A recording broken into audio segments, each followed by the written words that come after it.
આપણે આગળ વિન્યાસ જોવાનો છે. પ્રકાશ ક્રિયાશીલ જે પદાર્થો છે એમને પોલારીમીટર સિવાય તમે કોઈ એક કાગળ ઉપર નક્કી કરવું છે કે આનો વિન્યાસ કયો હોઈ શકે.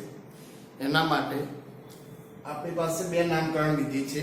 એક કેપિટલ ડી કેપિટલ એલ વિન્યાસ, જેને આપણે સાપેક્ષ વિન્યાસ તરીકે બી ઓળખી શકીએ.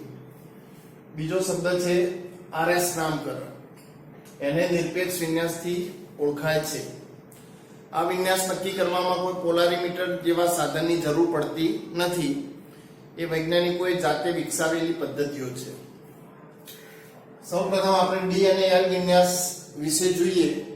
સાપેક્ષ વિન્યાસ તો આ એક ગ્લિસરાલ્ડિહાઇડ અણુ છે. તો અહીં જે OH હોય, X હોય, NH2 હોય, આ સમૂહ જમણી સાઈડ હોય તો એને કેપિટલ ડી કહેવાય. સિમ્પલ જ બાબત છે. અને જો OH ડાબી સાઈડ હોય, આ જ અણુ છે ગ્લિસરાલ્ડિહાઇડ, પણ એ જો ડાબી સાઈડ હોય તો એને એલ વિન્યાસ કહેવાય. પણ અહીં ખાસ નોંધવાની બાબત એ છે કે કેપિટલ ડી અને એલ એને સ્મોલ ડી કે એલ સ્મોલ એલ સાથે કઈ લેવા દેવા છે નહીં. એનો મતલબ એવો થાય કે કેપિટલ એલ એ ડેક્સ્ટ્રો બી હોઈ શકે અને લીવો પણ હોઈ શકે. આ તો આપણે જાતે નક્કી કરેલો વિન્યાસ છે. એટલે કેપિટલ ડી સમૂહ જમણી બાજુ હોય, કેપિટલ એલ સમૂહ ડાબી બાજુ. એક્ઝામ્પલ તરીકે અહીં ડી વિન્યાસ છે પણ એ સમઘટક ડેક્સ્ટ્રો નીકળે છે. એ જ રીતે અહીંયા લેક્ટિક એસિડ આપેલો છે, અહીંયા OH જમણી સાઈડ છે એટલે કેપિટલ ડી કહેવાય. પરંતુ પોલારીમીટરમાં જોતા એનો વિન્યાસ માઇનસ એટલે કે લીવો જોવા મળે છે. ટૂંકમાં એવું ફિક્સ ના રહે કે કેપિટલ ડી હોય તો ડેક્સ્ટ્રો જ હોય અને કેપિટલ એલ હોય એટલે લીવો હોય. ડી હોય કેપિટલ તો સ્મોલ ડી એ હોઈ શકે અને સ્મોલ એલ પણ હોઈ શકે. એ રીતે કાર્બોહાઈડ્રેટ્સ, એમિનો એસિડ, આવા બધા ઘણા સંયોજનો છે. એમના વિન્યાસ નક્કી કરવા માટે અહીં આ એનોમરિક કાર્બન છે એટલે એનો OH જમણી સાઈડ છે માટે આપણે એને કેપિટલ ડી કહીએ છીએ. D glucose, D plus glucose. પણ જો આ OH આ સાઈડ આવી જાય તો એને કેપિટલ એલ કહીએ છીએ. તો આ કેપિટલ ડી અને કેપિટલ એલ વિન્યાસની વાત થઈ. ટૂંકમાં સાપેક્ષ વિન્યાસની વાત થઈ. હવે આપણે બીજી એક વસ્તુ જોઈએ છે, આરએસ નામકરણ. પ્રિલો, કાન અને ઇનગોલ્ડ આવા ત્રણ વૈજ્ઞાનિકો દ્વારા નક્કી થયેલી પદ્ધતિ છે આરએસ નામકરણ પદ્ધતિ. ટૂંકમાં બંને પદ્ધતિ વિશે ડીપમાં અત્યારે નવી બુકમાં તમને જોવા નહીં મળે. આને નિરપેક્ષ વિન્યાસ તરીકે ઓળખીએ છીએ.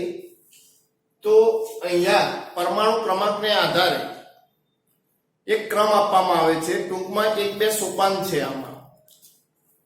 આમાં જેનો પરમાણુ ક્રમાંક સૌથી વધારે પરમાણુ એનો નંબર 1 આવે. તો એક્ઝામ્પલ તરીકે Cl પ્રથમ કાર્બન છે, અહીંયા કાર્બન છે, અહીંયા હાઇડ્રોજન. એટલે Cl નો પરમાણુ ક્રમાંક 17 છે એટલે આનો નંબર 1 આવશે. અને સૌથી હાઇડ્રોજન નો પરમાણુ ક્રમાંક 1 છે એટલે આનો નંબર 4 આવશે. એ તો વસ્તુ આપણે ફિક્સ થઈ ગઈ. પરંતુ આ રીતે બંને સરખા હોય તો કઈ રીતે જોશો? તો CHHH, CH3, CH2, CHH, આમાં એ રીતે જોવાનું છે. CH3, CH2, પાછું CH2 છે, CHH. આમાં જે સરખા હોય તો તેને કેન્સલ કરવાના છે. અહીંયા બધું સરખું થશે. પણ અહીંયા જોશો તો કાર્બનનો પરમાણુ ક્રમાંક વધી જાય એટલે અહીંયા નંબર 2 આવશે અને આનો નંબર 3 આવશે. એટલે 1, 2, 4 અને 3 આ રીતે પરમાણુ ક્રમાંકને આધારે નંબર આપી દેવાના છે. અને જો પરમાણુ સરખા હોય તો એમને આ રીતે સરખાવીને એના પછી જે વધુ આવતો હોય એના આધારે આપણે પરમાણુ ક્રમાંકને આધારે નંબર આપવાના થશે. અગ્રિમતા ક્રમ નક્કી કરવો. હવે જોવાનું છે આ રીતે સિનિસ્ટર થાય સોરી આર એટલે રેક્ટસ થાય જમણી બાજુ, એસ એટલે સિનિસ્ટર થાય. એ જે ઘડિયાળની દિશામાં અથવા ઘડિયાળની વિરુદ્ધ દિશામાં ક્લોકવાઇઝ અથવા એન્ટી ક્લોકવાઇઝ જે દિશામાં જતું હોય એ આધારે એનો વિન્યાસ નક્કી થાય. જો ઘડિયાળની દિશામાં સમઘડીમાં હોય તો આર વિન્યાસ કહેવાય, વિષમ ઘડીમાં હોય તો એસ વિન્યાસ કહેવાય. તો અહીંયા 4 નંબરને આપણે નથી જોતા, 1 2 અને 3. તો 1 2 અને 3 ઘડિયાળની દિશામાં છે માટે કયો વિન્યાસ આવશે? આર વિન્યાસ આવે. એ જ રીતે અહીંયા જુઓ, Br નો પરમાણુ ક્રમાંક સૌથી વધારે છે એટલે 2 આવશે. અહીંયા 2 કાર્બન છે એટલે 2, અહીંયા 3 અને આનો આવશે 4. તો અહીંયા આ રીતે જશે, ઘડિયાળની વિરુદ્ધ દિશામાં જશે એટલે વિન્યાસ આવશે એસ વિન્યાસ ડાબી સાઈડ. એ જ રીતે અહીંયા જોઈએ, પરમાણુ ક્રમાંક 1 Br નો સૌથી વધારે, પછી કાર્બન નંબર 2, હાઇડ્રોજન અને ડ્યુટેરિયમ. પણ જેનો પરમાણુ ભાર વધારે હોય એનો નંબર આગળ આપવો એટલે 3 અને આવશે અને 4 આવશે. આમ જોવા જશો તો 1 2 અને 3 આર વિન્યાસ બને, પરંતુ અહીંયા આ જ વસ્તુમાં ભૂલ થશે. ખાસ આ વસ્તુને જોવાની છે. જો 4 નંબર આડી લાઈનમાં હોય, આ બંનેમાં જુઓ 4 નંબર જે ઊભી લાઈનમાં હતું, અહીંયા ઉપર છે અહીંયા નીચે છે, એટલે ઊભી લાઈનમાં હોય તો તમારો વિન્યાસ જે મળતો હોય સીધો જ જવાબ લખી દેવાનો થાય. પરંતુ જો 4 નંબર આડી લાઈનમાં હોય તો તમને જે વિન્યાસ મળે છે એને ઉલટાવી દેવો. અહીંયા જવાબ મળે છે આપણને આર, પણ 4 નંબર આડી લાઈનમાં હોવાથી આપણે એનો જવાબ કરી દઈએ છીએ એસ. તો આ રીતે સાચો જવાબ આવશે. વર્ટિકલ ગુડ એપ્લિન નામના વૈજ્ઞાનિકે એક સૂત્ર આપેલું છે, એના આધારે આ વસ્તુ તમે ફેરવી દો તો જ જવાબ સાચો મળે. એમસીક્યુ માં ભૂલ થવાની શક્યતા વધુ રહેશે. એવી જ રીતે અહીંયા જુઓ, ક્લોરીન અને સલ્ફર, ક્લોરીન નો નંબર 1 આવશે, સલ્ફર નો નંબર 2 આવશે. આ સોરી આયોડીન છે એનો નંબર 1 આવશે, ક્લોરીન નો 2 આવશે, સલ્ફર નો 3 આવશે અને હાઇડ્રોજન 4 આવશે. 1 2 3 એટલે એન્ટી ક્લોકવાઇઝ છે એટલે એસ વિન્યાસ તમને જોવા મળે છે, પરંતુ 4 નંબર કઈ લાઈનમાં છે? આડી લાઈનમાં, એટલે એનો વિન્યાસ ઉલટાવીને આપણે કયો લખીશું? આર વિન્યાસ. આ રીતે કોઈ પણ 2 ડાયમેન્શનમાં ચોપડાની અંદર કોઈ બી અણુને તમે આરએસ નામકરણ અથવા ડી અને એલ વિન્યાસથી સાપેક્ષ અથવા નિરપેક્ષ વિન્યાસથી કોઈ પણ સંયોજનનું વિન્યાસ તમે નક્કી કરી શકો છો. આપણે કેન્દ્રાનુરાગી વિસ્થાપન પ્રક્રિયાઓ જોઈ, એમાં એની અંદર અવકાશ વિન્યાસ રસાયણના દ્રષ્ટિકોણથી પણ SN1 SN2 વિશે જોઈ. ટૂંકમાં અત્યાર સુધીનો જે ટોપિક હતો એ કેન્દ્રાનુરાગી વિસ્થાપન પ્રક્રિયાની અંદર જ એનો સમાવેશ કરી લીધેલો છે. બીજી એક પ્રક્રિયા હતી વિલોપન પ્રક્રિયા. વિલોપન પ્રક્રિયામાં આપણે એને બીટા વિલોપન કહીએ છીએ. આલ્કાઇલ હેલાઇડમાં જે ક્રિયાશીલ સમૂહ છે એના જેની સાથે ક્રિયાશીલ સમૂહ જોડાયેલો છે એને આલ્ફા કાર્બન અને એના પાડોશી હોય એને આપણે બીટા કાર્બન કહીએ છીએ. પણ અહીંયા ખાસ વસ્તુ યાદ રાખવાની છે કે ઇથેનોલિક KOH, ઇથેનોલ શબ્દ આવવો જ જોઈએ તો જ બીટા વિલોપન પ્રક્રિયા થશે. તો આના બે ટુકડા થઈને K પ્લસ OH માઇનસ, તો અહીંયા આલ્ફા ઉપરથી Cl દૂર થશે અને બીટા ઉપરથી H દૂર થાય. H અને OH પાણીનો અણુ છૂટો પડશે, K સાથે Cl જશે એટલે KCl બનશે. પણ અહીંયા CH2 અને અહીંયા CH3 માંથી એક હાઇડ્રોજન ઓછો થયો એટલે વચ્ચે સંયોજકતા પૂરી કરવા માટે 4 બનાવવા માટે CH2 ડબલ બોન્ડ CH2 જોવા મળશે. એટલે આને આલ્કીન સંયોજન તરીકે આપણે ઓળખીએ છીએ. એટલે અહીંયા ઇથિનની બનાવટ આ રીતે બીટા વિલોપન પ્રક્રિયા દ્વારા તમે બનાવી શકો. પરંતુ અહીંયા એક વસ્તુ કે અહીંયા જે કાર્બન સાથે 2 બ્રોમો પેન્ટેન આ સંયોજન આપેલું છે, તો અહીંયા જે કાર્બન જોડાયેલો છે આલ્ફા કાર્બન ને બે બાજુ બીટા થશે. આ સાઈડ બી બીટા વિચારી શકાય, આ બાજુ પણ બીટા વિચારી શકાય.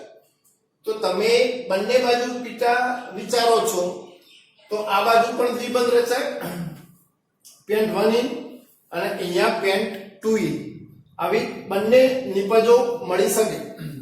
તો પણ અહીં પેન્ટ 1 ઇન એમાં 19% જ મળે છે, જ્યારે પેન્ટ 2 ઇન એ નિપજ મુખ્ય નિપજ તરીકે 81% સુધી વધુ પ્રમાણમાં મળે છે. તો આ રીતે સમજાવવા માટે રશિયન એક વૈજ્ઞાનિક હતો એલેક્ઝાન્ડર જેટ્સેપ તરીકે બી ઓળખાય છે. એના કહેવા મુજબ જે દ્વિબંધ ધરાવતું ઇથેનોલિક પ્રણાલી છે, જો એની સાથે જોડાયેલા આલ્કાઇલ સમૂહની સંખ્યા વધારે હોય તો એ મુખ્ય નિપજ તરીકે તમને મળશે. એક્ઝામ્પલ તરીકે અહીંયા આખો ટોટલ એક આર કહી શકાય. અહીંયા જે દ્વિબંધ પ્રણાલી છે એમાં એક આર અહીંયા છે આલ્કાઇલ અને બીજો આર અહીંયા છે, એટલે અહીંયા સંખ્યા વધારે છે, આલ્કાઇલ સમૂહની સંખ્યા 2 છે, આમાં એક જ છે, એટલે મુખ્ય નિપજ જેટ્સેપના નિયમ પ્રમાણે આ મુખ્ય નિપજ બની રહેશે. ત્રીજો મુદ્દો હતો ધાતુ સાથેની પ્રક્રિયાઓ. ધાતુ સાથેની પ્રક્રિયાઓમાં એક ગ્રિગ્નાર્ડ નામના વૈજ્ઞાનિકે એક નવું સંયોજન મેળવેલ છે RMGX, જેને ગ્રિગ્નાર્ડ પ્રક્રિયા તરીકે ઓળખીએ છીએ આપણે, અને જેની શોધ બદલ તેને નોબેલ પારિતોષિક બી મળેલું છે.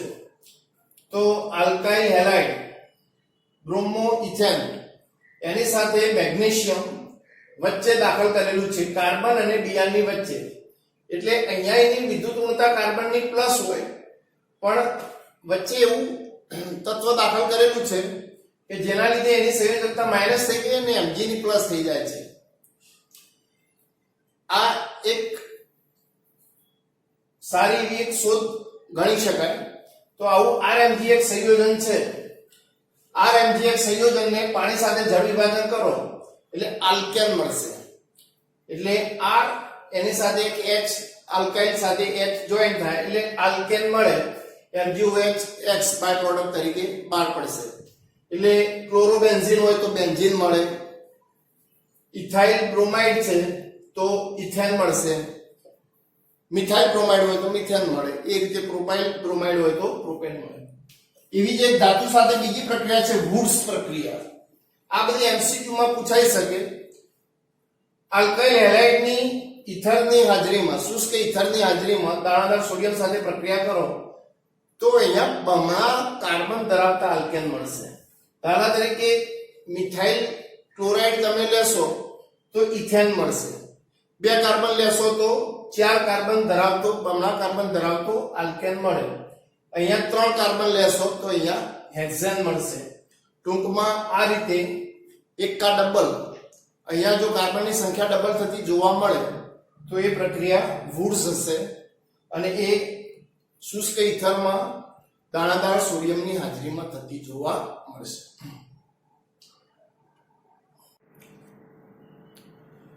અહીંયા પણ હેલો એરિન સાથેની પ્રક્રિયાઓ આગળની જેમ જ કેન્દ્રાનુરાગી વિસ્તારમાં પ્રક્રિયા છે, પણ એરિન સંયોજનો એટલે રિંગ સાથેની પ્રક્રિયાઓ છે. એટલે જે આલ્કાઇલ હેલાઇડ તમે જોયા હતા એના કરતા એરિન સાથેની જે પ્રક્રિયાઓ છે થોડી મુશ્કેલ છે. મુશ્કેલ કેમ છે પ્રક્રિયા, એના માટે થોડા પરિબળ અહીંયા જોઈએ. નંબર 1 છે સંસ્પંદન.